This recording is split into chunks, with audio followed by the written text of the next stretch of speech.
Kabarangay. Beautiful. Panoorin pa natin. Bukod sa wastong asal at edukasyon, ang may pamamana ng magulang sa kanilang anak, diskarte. Kaya ang madiskarteng pamilya, anuman ang maging hamon, kayang-kaya. Yan ang natutunan ni Jillian sa kanyang mga magulang, na isang rakitera at negosyante. Ang isa sa mga natutunan ko sa mga magulang ko ay walang maliit or malaki na kita. Importante hindi ka zero sa isang araw. Samahan kami sa isang inspiring na kwento mula sa ating certified kabarangay. Galing! Magandang umaga, Jillian! Hi! Good morning, mga kabarangay! Oh, diba? Mga kabarangay. Diba, akala ko kanina papasok beauty queen. Oo. Alam mo, si Jillian, gusto, nag-host din siya. Yes, kaya po marunong siya mag-ganon. Very confident. Tama. Ayan. Jillian, how young are you? I'm 26. 26. Tapos, paano ka nag-umpisa rito sa iyong negosyo? Dati pa ba enterprising ka na? Mahilig ka na sa negosyo? Ang family mo ba ay ng mga negosyante? Actually, yung family ko po talaga, mahilig po talaga sa sales, sa business. Yun po yung nagpalaki sa aming mga magkapatid. Ayan, at dahil nabanggitan niya yung kanyang pamilya, tawagin na natin ang kanyang nanay Helen at tatay Jeffrey! Ayan sila. Eto na! Kilalang-kilala ang ating family rito. Oo. Ang daming fans. Oo. Magandang Ayan. umaga po. Good morning po. Hello, good morning. Kaya naman pala napakaganda ni Jelen. Oo, ang mga magulang napakagwapo at napakaganda rin. Oo, tama, Diba? tama. Ito na, umpisa na natin kasi nabanggit sa amin ni Jelen na kayo raw ho ay mga entrepreneur din. Kaya nahawa po siya. Sir, paano ho ba yun? Opo, totoo po yan. Nag-buy and sell po kami mag-asawa. Nagtulong po kami nung panahon na nag-aaral po sila. Yun po yung kinabuhay namin pamilya. Anong pakiramdam ho na si Jelen ay sinundan yung inyong pagiging entrepreneur? Proud po ako, tsaka very happy. Very happy. Ilan po ang mga anak nyo po? Ilan kayo magkakapatid? Dalawa po. Siya po Dalawa. yung panganay, plus isa po namin. Mabuhay ang mga panganay! Mabuhay mga panganay! Mabuhay ang mga panganay! Kumusta yung bunso nyo? Ano naman ho ang kanyang Pinagkakahiligan. pinapasok na business? Yung kapatid ko po, may-ari din po siya ng laundry shop. Meron din naman po siyang personalized po ng mga items. Yun! Talagang pamilya sila ng mga business people, na pamilyang businessman at Oo, businesswomen, tama. diba? Ayan, syempre, pag-usapan natin eto itong na. negosyo mo. Ipapaliwanag Ayan, lapit na po natin tayo ito rito. ngayon Ayan kasi na. ito, talaga namang daw ito ay mabentang-mabenta. Ano ang tawag rito? Ito po yung tinatawag po nating mga croffles po. Croffles? Craft? Ano ibig sabihin ng croffles? Oo. Ang croffles po, pinagsama pong croissant at waffle, no? So, dough po siya ng croissant, pero yung way ng pagluluto niya parang waffle. Bakit mo naisipan yun? At saan mo siya nakita? Or sarili mo ba itong imbensyon? Actually, usong-uso po kasi ito sa Korea. Tapos habang nanonood po ako ng TikTok, nag-scroll po ako. Sabi ko, okay to magandang business to. Tapos parang bihira pa siya dito sa Pilipinas. So, ginawa ko, tinry ko lang. Kasi parang, kumbaga, parang sa maliit na puhunan, tinry ko lang siyang simulan. Sige po.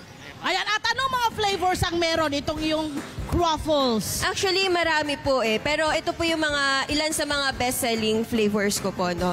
Ayan po yung Nutella Almond. Meron Wow.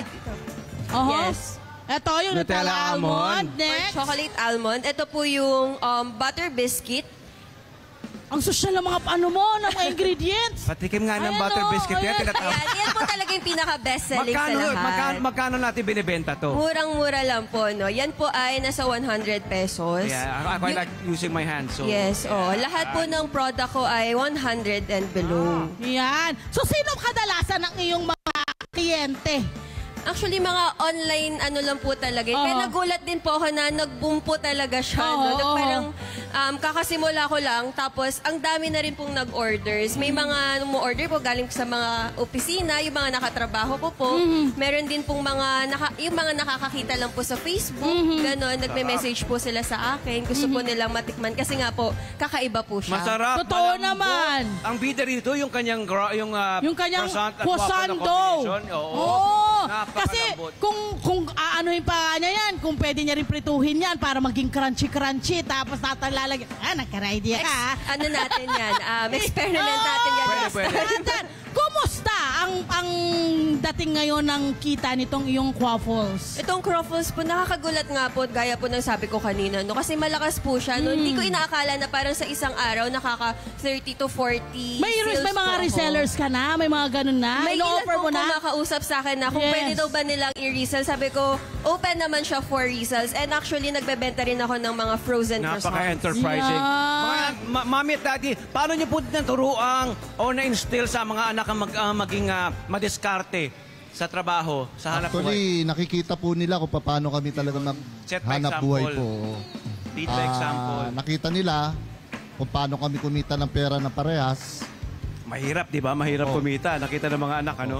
Ngayon, Yung mga, kasi syempre alam naman natin, pagdating sa business, Nay at Tay, di ba? Hindi yan na parang pag nag-umpisa ka, beautiful agad. Di ba? Darating ka sa, nako, hirap na hirap. Ano yung inyong parang tinuro sa kanya na tip na parang pag hindi okay, eto ang gawin? ang biniling ko sa mga anak ko, mahalin nila yung pera nila at tumulong sa mga nangangailangan po. Tayo, makatulong din dapat. Tulong po kailangan. Ano ang mga, last na lang, anong mga napulot mong aral mula sa iyong mga magulang na ina-apply mo araw-araw sa iyong trabaho? Napakarami po, no? Parang, kasi ang pera hindi po siya madaling kitain. Oh! Pinaghihirapan po talaga yan. So, bawat sentimo, kailangan pinapahalagahan mo yan. So, ayan, gamitin mo sa tama, ilagay mo sa mga, i-invest mo, kumbaga. No, kasi yan yung bubuhay talaga sa iyo. Mas ano man sa tawag dito, ito man talaga, yun naman talaga totoo eh. Kailangan po talaga natin ng pera para mabuhay. Oo naman, parte ng buhay yan kasi lahat ng mga bagay na may pangangailangan tayo, ginagamitan talaga ng pera. So, importante din naman yan. Isa rin po sa mga natutunan ko sa kanila na maliit man o malaking kita, okay yan, importante, hindi ka nasi-zero sa isang araw. Wow! Huwag ka masiro sa isang araw. Mami, Maraming anong salamat. iyong payo sa mga nanay or mga tatay na may mga anak na pwedeng maturuan ng pagiging Kailangan tayo mga magulang laging nakasubaybay sa ating mga anak. Kailangan gawin natin silang kaibigan. Para sa ganun lahat ng mga nangyayari sa kanila, alam natin. Tayo unang-unang lalapitan. At huwag tayo mawawalan ng pag-asa. Lagi tayo nakasubaybay para sa kanila.